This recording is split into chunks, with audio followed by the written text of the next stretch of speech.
Breastfeeding has many benefits for both you and your baby. Breastfeeding creates a special bond between mother and child. And breast milk has all the nutrients your baby needs in just the right amounts. It also contains special substances that help protect your baby from illness. While the American Academy of Pediatrics recommends breastfeeding for at least the first year of life and beyond, for as long as mutually desired by mother and child, any amount of breast milk will be beneficial for your child. While breastfeeding is natural, it is a learning process for both mom and baby. Before nursing, you can stimulate milk flow by taking a quick shower or holding warm compresses on your breasts. It also helps to find a comfortable position for feeding. Your baby should be facing you in one of the common holds: the cradle hold, the cross-cradle hold, the football hold, the laid-back hold, or the side-lying hold. You may use all of the positions at different times and as your baby grows. It's important for you to learn the proper way for the baby to latch on right from the start, because improper latch-on is a common cause of sore nipples. Let's look at your position. Thumb up on top, fingers down below. Bring your fingers way back to the chest wall so that it opens up all that space around the areola. And then let's touch your nipple on his lips. We want him to open up really wide. There's no fingers in the way. There you go. Now bring him up and on. And you can see you achieved a nice deep latch that way with a little help from me. The baby's nose, cheeks, and chin should be touching your breast. There is no need to make an airway. Your baby can breathe fine. Your baby's ears, shoulders, and hips should be in alignment. I love this position that you're using because you've got the tummy to tummy, chest to breast. That's how babies nurse the best. And I can see that. And make sure you keep most of your areola, the dark part of your nipple, in his mouth. Nurse with the first breast for as long as your baby wishes. Your breast should soften as you feed. And burp your baby before offering the second breast. To burp your baby, place your child across your lap or on your shoulder and pat the baby's back. You can also burp by sitting your newborn sideways on your lap and patting while you hold the baby's chin steady with your thumb and forefinger. Then begin feeding with the second breast. Newborns will usually tell you when they're finished nursing by falling asleep or turning away. If your child falls asleep after getting just a little milk, you may need to encourage your baby to finish the feeding. Alternate which breast you begin a feeding with. Start with the fullest breast, since most newborns usually don't empty the second breast as well as the first. Encourage your baby to nurse frequently. Babies normally eat every 1.5 to 3 hours because their stomachs are small, about the size of a walnut. Your newborn may be sleepy and need to be awakened for feedings. After the first week or so, most babies will let you know when they are hungry by bringing their hands to their mouths, making rooting or sucking motions, or becoming very active. Get to know your baby's feeding cues and answer them. This is called demand feeding. You can feed your healthy baby on demand, but if your baby doesn't show signs of being hungry, you should still schedule at least one feeding every 3 to 4 hours. You'll know that your more than 1 week old infant is getting enough milk if there are 6 or more wet diapers and at least 1 stool each day. Some babies may have a stool with each feeding. Weight gain is also another sign that your child is eating well. After a feeding, your baby should look relaxed and content. Remember, most breastfed babies get all the nutrition they need from breast milk. Supplemental bottles of formula or water are not needed. They may discourage the baby from breastfeeding and decrease your milk supply. If you're planning to return to work or will be away from your baby during feeding time, you can express and store your breast milk. Ask your healthcare provider for instructions. The health and emotional benefits of breastfeeding are very rewarding to both baby and mom. If you have any questions or difficulties, contact your pediatrician, a lactation consultant, nurse, childbirth educator, or other healthcare provider who is experienced with breastfeeding.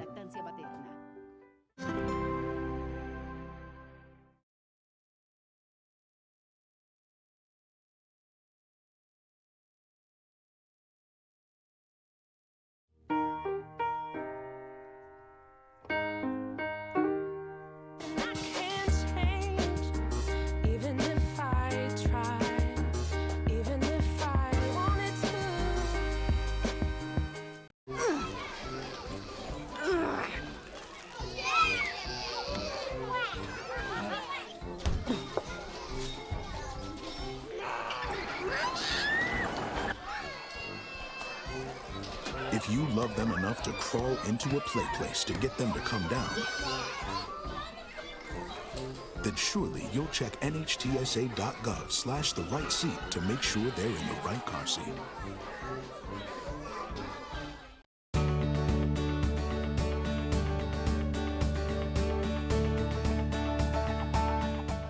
Keep Mom healthy with information from the Newborn Channel.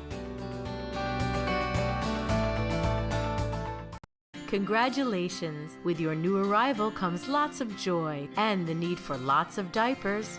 When you take our online survey, you'll be entered to win a gift card to help pay for diapers or anything else you need.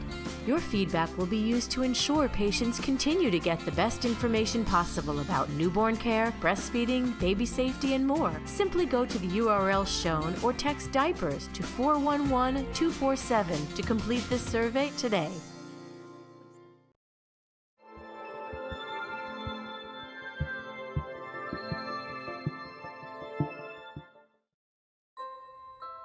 The key to a successful breastfeeding relationship is comfort, both yours and your baby's. The first step is making sure that your child has a correct latch or attachment onto your breast. Improper latch-on will prevent your baby from feeding properly, and it can damage your nipple tissue and hurt. To help your baby latch properly, your baby should always face your nipple. His ears, shoulders, and hips should be in good alignment. Hold his head with one hand and guide your nursing breast to his mouth, aiming your nipple at his nose. Let's look at your position. Thumb up on top, fingers down below. Bring your fingers way back to the chest wall so that it opens up all that space around the areola. And then let's touch your nipple on his lips. We want him to open up really wide. No fingers in the way. There you go. Now bring him up and on. And you can see you achieved a nice deep latch that way with a little help from me. Make sure you keep most of your areola, the dark part around your nipple, in his mouth. His nose and cheeks should be touching your breast, and his chin should make a slight indent into your breast. There's no need to make an airway. Your baby can breathe fine. And I can see that he's drawing, and then you can hear those swallows.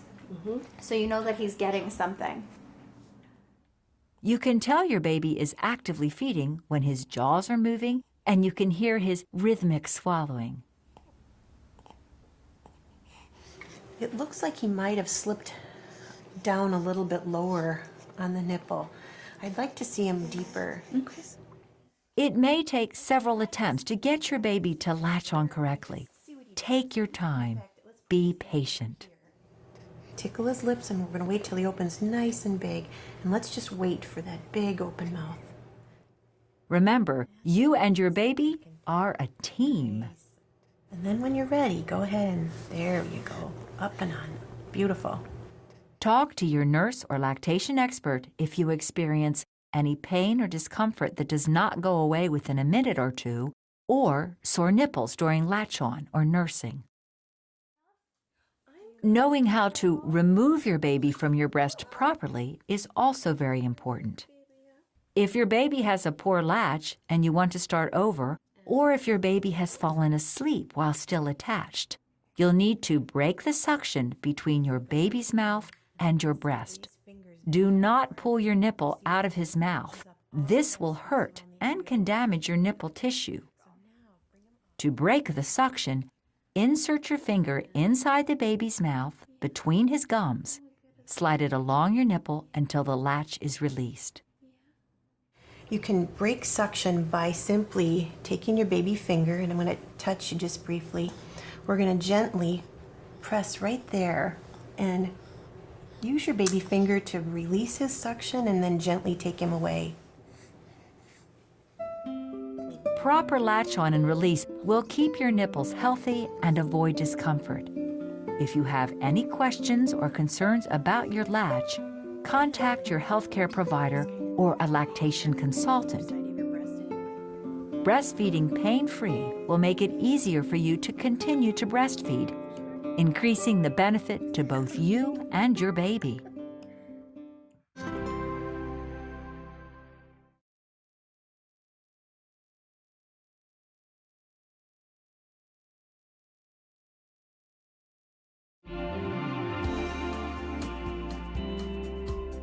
Today's health tip. A healthy support network can make it easier to care for your new baby. To make your support network work for you, ask for help early and assign roles. Ask for help with cooking, cleaning, and newborn care. Remember that self-care is important. Take time for yourself, go for a walk, or take a nap.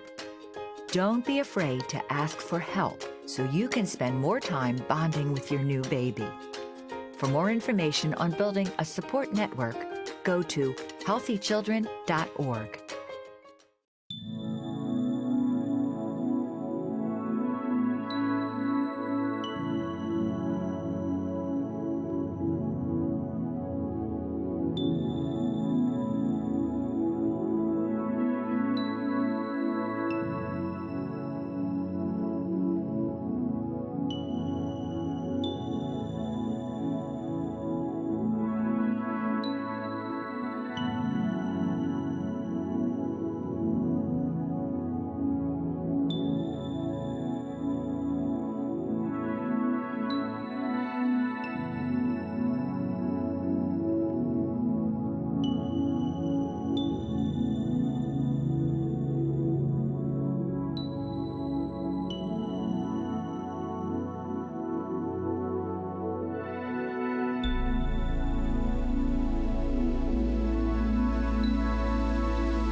Many new mothers begin breastfeeding and soon want to give up because they experience some of the challenges that can be part of breastfeeding a newborn. But with a little patience, you can overcome these challenges. Some women experience nipple or breast discomfort during nursing. This is often caused by an incorrect latch or a poor sucking position. If you felt any pinching at any time, or if you felt him slip down and come off the nipple, and suddenly in the middle of the feeding it was painful, then we'd want to stop, break his suction, and reposition him. To help prevent sore nipples, spend as much time as necessary to make sure you both are positioned properly with a large area of breast, including the areola, in your baby's mouth. If your baby's latch is poor, detach your baby from your breast and try again. If you have sore or cracked nipples, contact your healthcare provider or a lactation consultant. She can help you with any latch problems you may be having. Or she may recommend a pure lanolin nipple cream that is safe to use while nursing. Sometimes your breasts may feel too full of milk or engorged. When your breasts are engorged, your milk ducts press against your nipples. The areola gets too hard or too flat for the baby to get a deep latch. In this case, you can relieve the engorgement by stimulating your milk flow. Take a warm shower, or hold warm compresses on your breasts, or manually express enough milk to soften your breasts. Call your consultant or healthcare provider right away if you experience extremely sore breasts, hot spots or red streaks on your breasts, itchiness, or develop a fever. These symptoms may signal an infection. During the first few weeks, your breasts may let down at times when they are not feeding. Although inconvenient, this wetness is normal. One trick to managing this unwanted milk flow is to gently press on your nipple. Placing absorbent breast pads inside your bra can help protect your clothing. Reusable and disposable pads are available in most pharmacies or stores that sell baby supplies. Use whichever kind feels good to you. Just be sure to change them whenever they get wet. This leakage will stop when your milk supply becomes established. Around the second week of life, your baby's appetite may increase significantly. Because of this, he may want to nurse more frequently, often between 8 and 12 times a day. This is called a growth spurt and will happen several times within the first 6 months of life. During a growth spurt, your baby will wake up to feed more often during the night, sometimes as much as every hour. Your body will respond to this increase in demand by producing more milk. Growth spurts usually average 3 to 5 days. To keep up with this increased demand, it's very important for you to rest, eat well, and drink lots of water. If you have any questions about how often your child is eating, talk to your baby's doctor. If you feel stressed by nursing or tempted to quit, talk to your partner or a friend who is supportive of your breastfeeding. Call your healthcare provider or lactation consultant for advice. If you need help finding a lactation consultant in your area, ask your pediatrician, your obstetrician, or your hospital for a referral. Remember, you don't have to do it all alone. Dad can participate in feedings too, by bringing the baby to you when it's time to nurse, by bringing you a glass of water, and burping and changing your baby.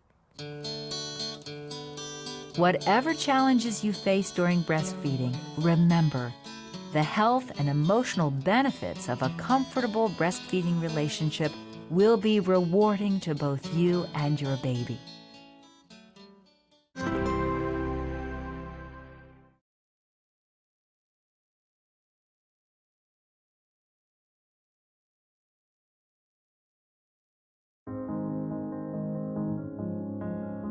Keeping your baby safe is a top priority. View and share safety programs with family and your baby's caregivers. To access these programs and more, Look for the website on your program guide, checklist, or bookmark.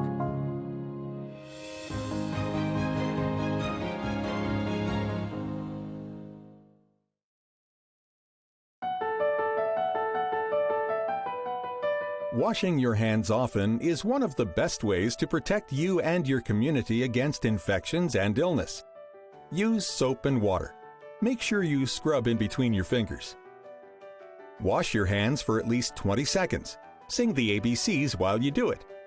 Always wash your hands after you use the bathroom or help others use the bathroom, or you change a diaper, after you touch a pet, after you've been in a public place where you may have come into contact with affected surfaces, before and after you prepare food, and before you eat. If you don't have access to soap, use a hand sanitizer that is at least 60% alcohol-based. For more information on hand washing, visit www.cdc.org.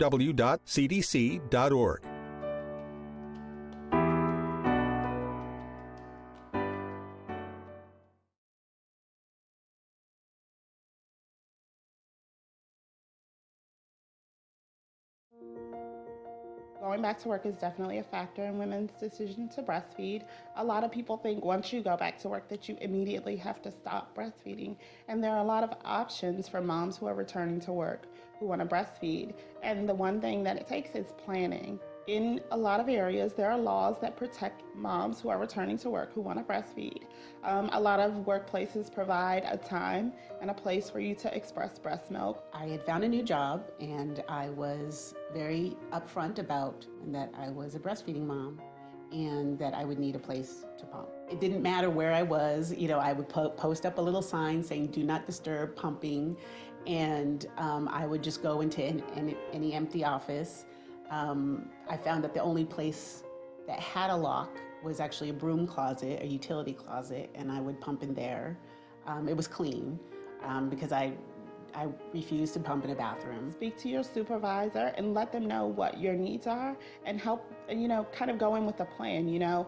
If I take 3 20-minute breaks instead of an hour for lunch, can we do it that way? Or, kind of come in with some plans and kind of that way they can, get on board with you and not have to help you figure it all out.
Great job. Amanda Rose Walsh has been a mom for just a few weeks. She had always planned on breastfeeding, but she says she never realized how rewarding it would be for both her and her new daughter, Aria. It's really a beautiful time with my baby. It's me and her, we're bonding. I'm making this incredible milk for her that fits her needs, and it's extraordinary. Hi, sweet girl. But breastfeeding did not come easy for Aria, who didn't latch for the first 12 hours. I was starting to feel like my baby's not eating. What am I going to do? What Amanda did is called hand expression. She learned how to compress areas of her breasts to produce milk, which can then be collected into a small container or spoon and fed to the baby. Hand expression is often used when a newborn, like Aria, is not latching to tempt the baby to feed. It's also a way to collect milk for use when a mom is away from her newborn. Hand expression worked for Amanda. She massaged a little breast milk onto Aria's gums, and the baby soon started latching. Aria was able to get colostrum, the first milk a mother produces, and Amanda gained peace of mind, knowing her baby was getting all the nutrients and antibodies a newborn needs. I gotta tell you about my prenatal class the other day. Oh my God. Lactation consultant Rachel Levine teaches hand expression. She says it can be beneficial for all moms in those first few weeks. The breasts are most receptive during the first 2 to 4 weeks. So you get the best milk supply if you start removing milk very soon after delivery and then continue to remove milk frequently. Congratulations on the birth of little Solomon. He's a beautiful guy. Marin Skaraya gave birth to baby Solomon just 2 days ago. This morning, Rachel is working with her on the steps of hand expression. The first thing you want to do before you hand express is wash your hands, of course, and I know you did wash your hands are nice and clean. Thank you. You want to make sure the container into which you will express your milk is clean as well. The next thing you want to do is kind of prep the breasts by massaging. So you can have one hand on the top, one hand on the bottom, and you want to roll your breast between your hands, moving from way back on your breast down towards your nipple. And when you get down to the nipple, you can walk your fingers around the areola a little bit. And then you want to get the sides too, and I think it's easier to use your knuckles usually on the sides, just more comfortable. And this is gentle but firm pressure. And then once you've done that for about a minute, you're going to make a C shape with your fingers on the outside edge of your areola, and you're mostly going to use the first joint of your thumb and the first joint of your pointer finger. But if you find you don't get a nice amount of milk after a couple of squeezes, you can simply move that C around, turn it into a U. Next, Rachel says it's important to note the direction in which to move your fingers along the breast. And what you're going to do is press straight back into your chest, squeeze your fingers together, and roll forward. Then, keep repeating the motion. You're looking for that sweet spot where the milk flows easily, and that can change during the course of the expression. So if it moves around a little bit, that's just fine. And here comes the milk. Good job. Nice. Right? It was not hard at all. It's not hard, right? There you go. And the most important thing is you're not squeezing the nipple, so the milk can flow easily out of the breast. Yes. Great Great. job. Thank you. Rachel says some women do have a bit of trouble getting started with hand expression, but in time, it becomes second nature. You have to think about it in the beginning. You think about all the steps: press back, squeeze together, push forward, but eventually it'll just become automatic and much simpler. Amanda says she not only felt relief when she learned to hand express, she also gained more confidence as a new mom. It felt completely empowering. Because after this really long labor and my baby not latching and not feeding, to then be able to feed her and to get her to latch and to have an option, it was incredible. I felt really capable. And I think it set us up for a very positive breastfeeding relationship because it worked.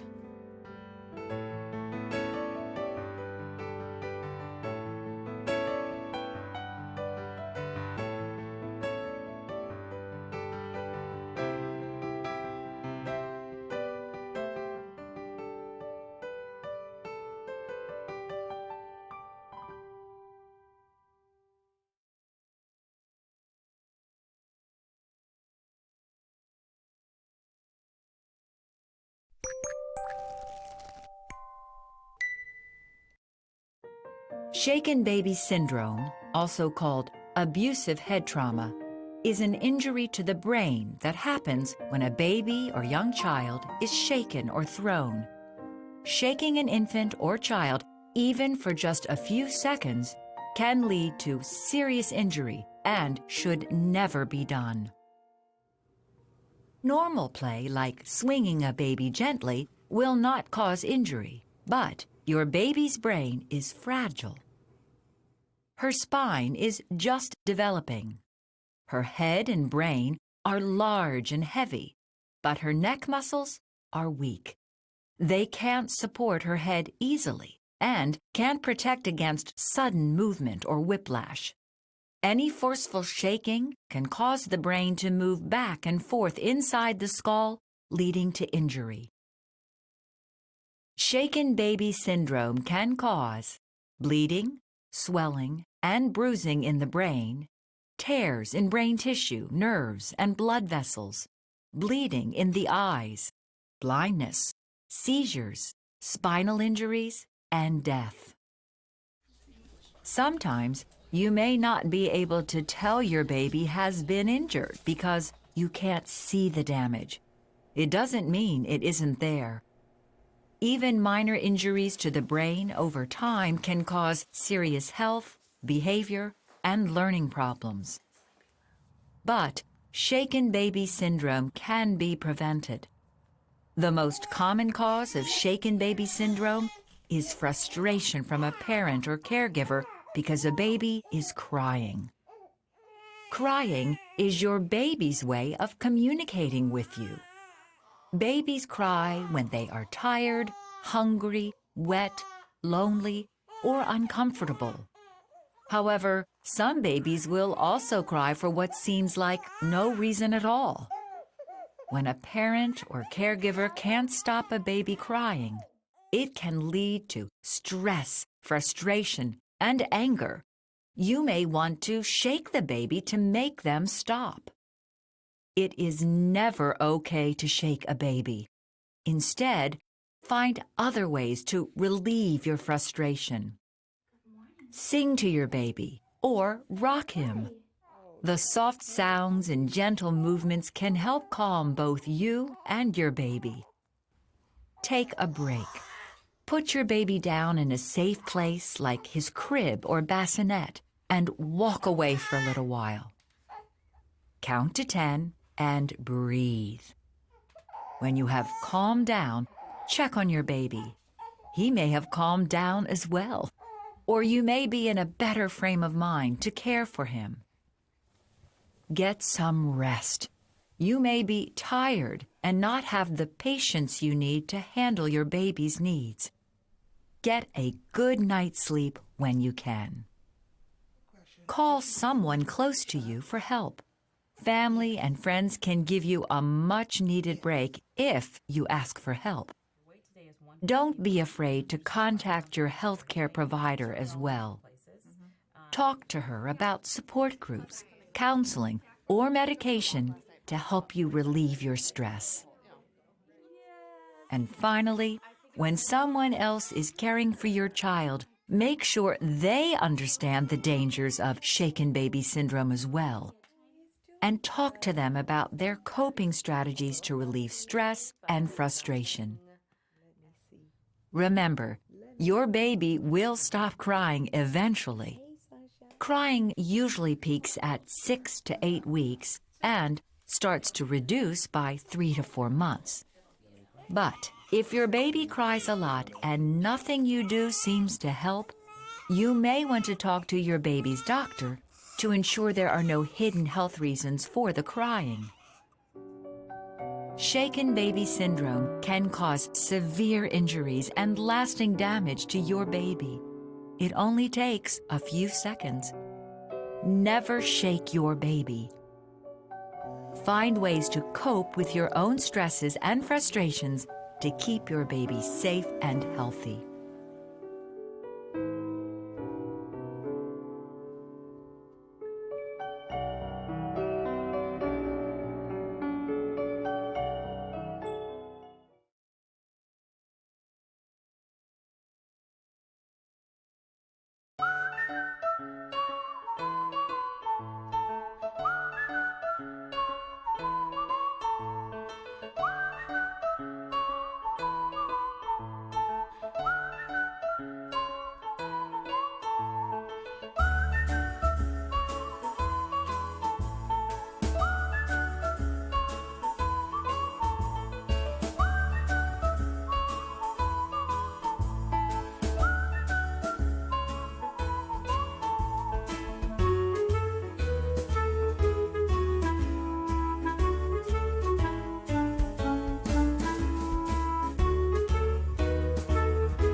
Today's health tip. Stress. We all handle it differently. Are you using food, alcohol, drugs, tobacco, or misusing prescription medication to cope with stress? Be honest with your healthcare provider. There are healthier and safer ways to help your physical and mental health.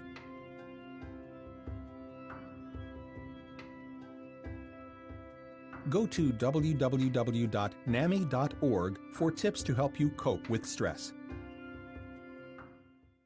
What are you doing in there? What's that? I wouldn't do that. What are you doing? What are you looking for?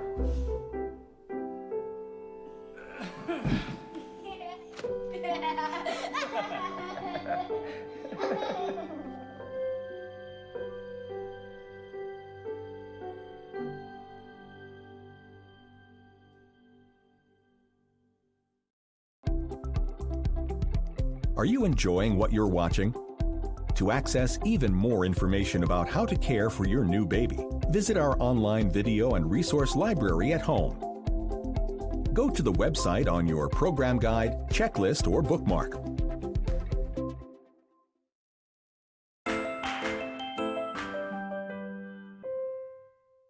To kids, your furniture is like a jungle gym. They want to climb and play. But dressers and TVs can tip over and hurt a little climber. Baby-proofing and child-proofing your home can begin even before you bring your baby home. Follow this basic checklist to make sure your furniture stays put.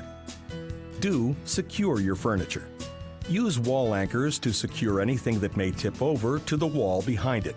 This includes bookcases, dressers, standing mirrors, and bureaus. Do use the correct furniture. For example, TVs should be placed on TV stands, not on smaller, unstable tables. Do secure your TV. All TVs should be secured to the wall, even if it's not wall-mounted. Flat-screen TVs tip over very easily. All flat screens should be securely mounted, either on a wall or on the entertainment center. Do follow the instructions when mounting and securing furniture to ensure it's done correctly. Do not put toys, remote controls, and candy on top of TVs or furniture. Your toddler may be tempted to climb to reach them. Keep things you don't want your child to have access to in a secure drawer. Do not assume your furniture is too heavy to tip over. Anything can tip over if not secure. With a little care and planning, you can keep your little ones safe in their own home. For more information on how to prevent tipping injuries, visit the United States Consumer Product Safety Commission.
Sudden infant death syndrome. The sudden and unexplained death of a baby younger than 1 year old, usually while sleeping.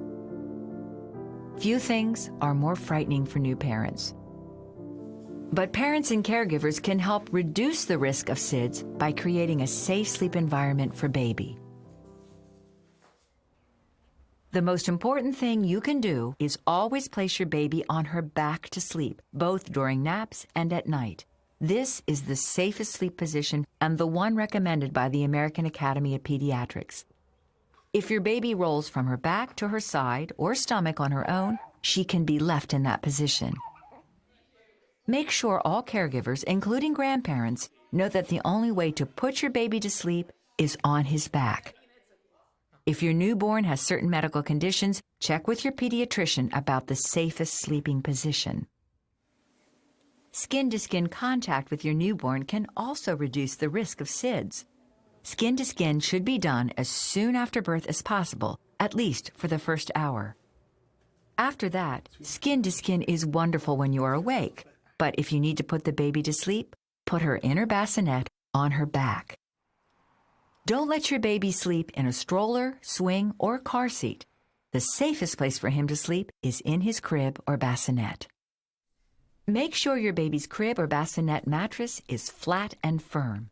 Cover the mattress with a tight-fitting sheet. Do not put blankets or pillows between the mattress and fitted sheet. Keep soft toys like stuffed animals and soft bedding such as pillows, comforters, and bumper pads out of the crib or bassinet. These things could suffocate your baby or increase the risk of strangulation and entrapment.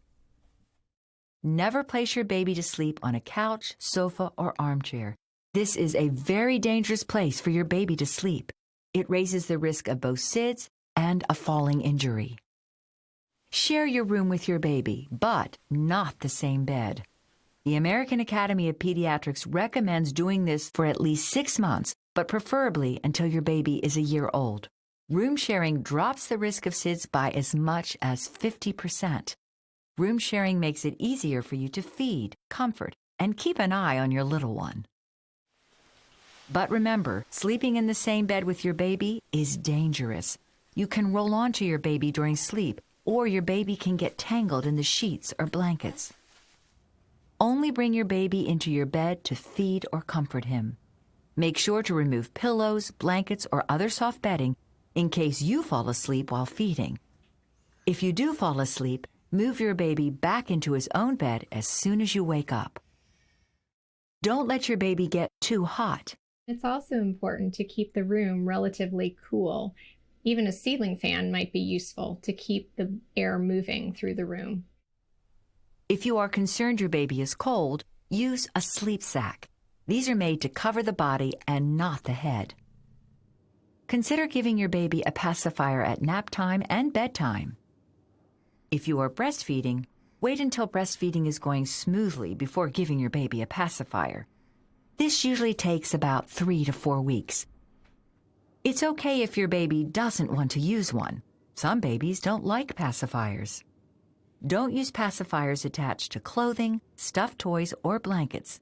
These items could suffocate or choke your baby. Schedule and keep your well baby visits.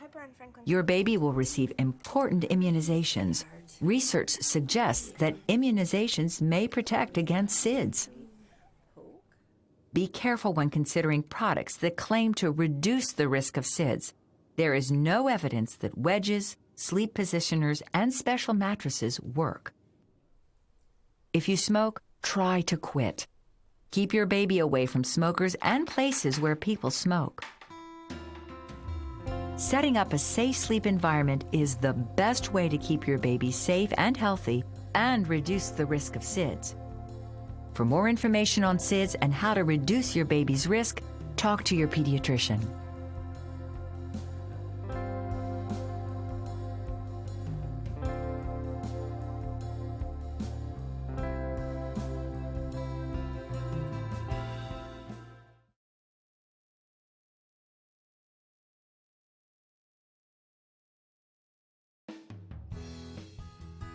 We all know that the freezer is for storing frozen food. It's important to know what you should freeze and what you shouldn't. Things that you would store in your freezer include meat, seafood, waffles, pasta sauces, and broth. Things that you wouldn't store in your freezer include fruits, vegetables, yogurt, and fried foods. Add leftovers to a resealable bag and lay them down in the freezer. Food packed this way is so much easier to stack and organize. Size matters. Air circulating around frozen food can cause freezer burn, so find a container that is as close to the size of what you're freezing as possible.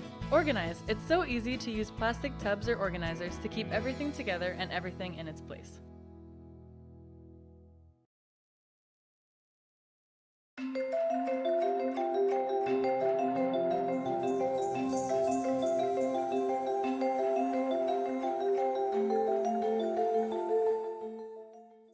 How far back do you put the baby's head? Stephanie Rosenthal is a mother of 2 young children. My kids are my life, my everything. If there's any chance that I could protect them, I'll do whatever it takes. Today, doing whatever it takes means learning CPR or cardiopulmonary resuscitation. Stephanie is taking a course in how to do CPR on infants. I have never had to perform CPR. However, it is something that's so important that God forbid I ever did have to. I want to know exactly what to do, whether it's for my kids or anyone else's kids. Chances of survival are dramatically increased when people like yourselves start this. Michael Russo is an EMT paramedic and certified CPR instructor. He says CPR should be done on an infant if he or she is unconscious, is not breathing, or has no pulse. Time is critical when an infant is not breathing because it takes only 4 minutes without oxygen for permanent brain damage to set in. Every minute that goes by is a 10% chance decline in chance of survival. So the main thing is if you start this immediately, you increase those chances. Here are the steps of infant CPR. Step 1. Make sure you are in a safe area. Then check the baby to see if he or she responds. You shout out, "Are you okay?" and tap the baby in a certain area. And the most response you may get is the soles of the feet. Typically we say tap and shout. So you tap the baby's feet. "Are you okay, baby? Baby, are you okay?" Step 2. If the baby does not respond, shout for help. Tell someone to call 911. If you are alone, do 5 cycles of CPR, then call 911 with the baby in your arms and put the dispatcher on speakerphone to talk you through what to do. Next step you must look into is to see if the baby requires CPR. That entails carefully placing the infant on his or her back. Now the next step here is we look for breathing. That means watching the baby's chest to see if it is rising and falling. But time is crucial, so watch for movement for only 5 or 10 seconds. If you do not see chest rise, the baby's not breathing. Once you recognize no breathing, you immediately have to perform CPR. Step 5. Chest compressions. Place 2 fingers on the baby's breastbone, just below an invisible line running between the nipples. We push straight down.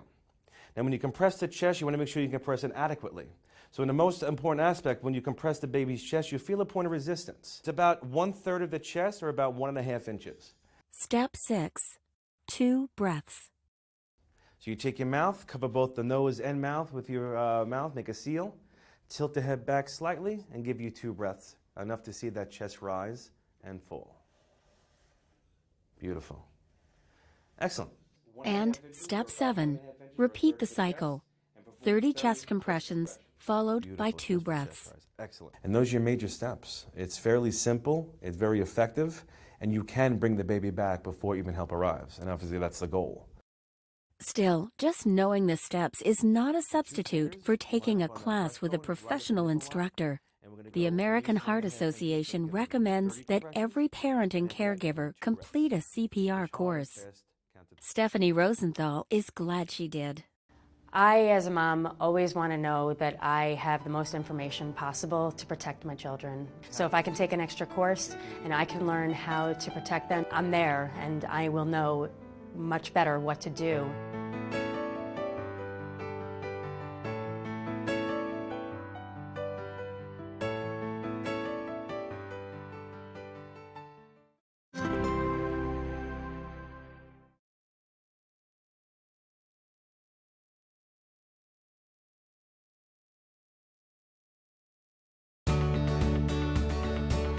You're watching the Newborn Channel.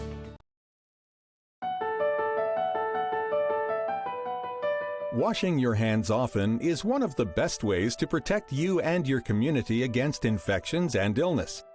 Use soap and water. Make sure you scrub in between your fingers. Wash your hands for at least 20 seconds. Sing the ABCs while you do it. Always wash your hands after you use the bathroom or help others use the bathroom, or you change a diaper, after you touch a pet, after you've been in a public place where you may have come into contact with affected surfaces, before and after you prepare food, and before you eat. If you don't have access to soap, use a hand sanitizer that is at least 60% alcohol-based. For more information on hand washing, visit www.cdc.org.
I was terrified. I was really terrified. It's an experience that still haunts Melissa and Jason Thorpe. When their daughter Jalise was 1, she choked and stopped breathing. We had just come from the doctor's office, and they put a Band-Aid on her finger. The Band-Aid came off, and Jalise ended up with the Band-Aid in her mouth. I turned to look at her, and she just looked very strange. And then she realized that she wasn't breathing properly. I realized she was choking, and I took her out of the seat, and I flipped her over. And she started hitting her on the back. Fortunately, Melissa knew what to do to prevent a tragedy, and she hopes her experience can serve as a wake-up call. I would highly recommend parents find a way to learn how to save their child in a situation like that. The main thing with babies that are choking, you have to be able to recognize it. Now, Michael Russo is an EMT paramedic who teaches CPR and choking prevention skills. They're very common things to look for. Turning red and blue, trying to cough, trying to cry but no sounds, they're obstructed. Main thing is recognizing this immediately. Russo says if you see any of these signs, take action right away. Try to dislodge the object. If you can't in less than a minute, or your baby is unresponsive, call 911 with the child in your arms. Do not leave your baby. Now, immediately start the steps to clear the airway. Well, we do 2 different procedures. One is called 5 back slaps, and then we do 5 chest thrusts. First thing you want to position yourself with the infant is grab your hand on the base of the bony part of the chin, the lower jaw, and then the baby goes on your forearm. You take your hands, 5. If you hit their back with those 5 back slaps effectively, you can essentially pop it out of that airway. And since you hold them on an angle down, it'll roll right out. You hear crying, it's a beautiful thing. If not, and the baby is still choking, move on to step 2, chest thrusts. One fluid motion, you'll grab the baby by the base of the skull. Go to your right arm or left arm, whichever one, just the complete opposite. Angle the baby's head downward again, and do 5 chest thrusts, just like CPR with 2-finger technique at the nipple line. 1, 2, 3, 4, 5. If the object does not dislodge, repeat the cycle. 5 back slaps, switch arms, then 5 chest thrusts. And between each of these cycles, open the baby's mouth and look for the object. But experts caution, put your finger in the baby's mouth only if you see the object. Otherwise, you might accidentally push it deeper. Keep up the cycle until you've dislodged the object or help arrives. The main thing is preventing that patient from going unresponsive. Once they do, you start CPR, but the goal is to prevent that from happening in the first place. While every parent needs to know these skills, experts say it's just as important to take precautions so you'll never have to use them. Children can choke on anything that's small, so we think of anything smaller than a D-sized battery as a choking hazard for children. We have to be very, very vigilant. Melissa Thorpe is very vigilant because her 2 younger children are at ages where they tend to put everything in their mouths. I'm afraid of them choking because there's just so many hazards out there that we don't even think are hazards, but they can be. Keeping choking hazards away from small children and knowing what to do if they do choke can help ensure what all parents want for their kids: a healthy and safe childhood.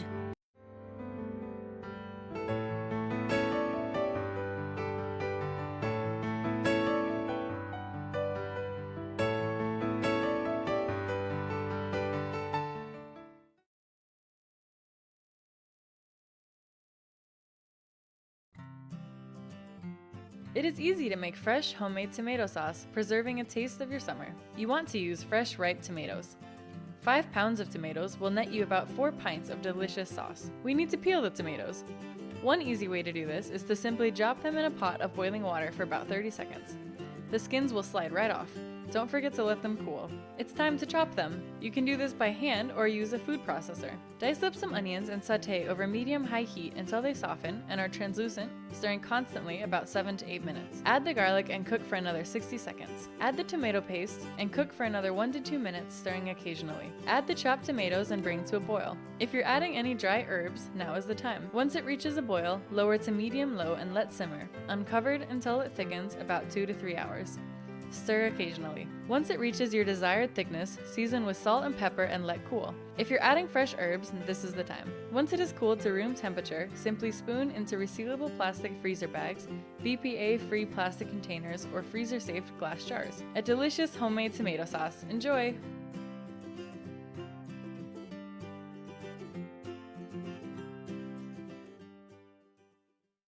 Congratulations! With your new arrival comes lots of joy and the need for lots of diapers. When you take our online survey, you'll be entered to win a gift card to help pay for diapers or anything else you need. Your feedback will be used to ensure patients continue to get the best information possible about newborn care, breastfeeding, baby safety, and more. Simply go to the URL shown or text diapers to 411-247 to complete this survey today. The information on this channel is intended to make you a better informed patient. It is not a substitute for professional medical advice, diagnosis, or treatment. You should not alter or discontinue any treatment without first consulting your physician or healthcare provider. Neither the Wellness Network nor this facility guarantee the accuracy of this channel's content and will not be liable for the use thereof. This channel is supported by product advertisements. The facility airing this channel does not endorse or have any financial interest in the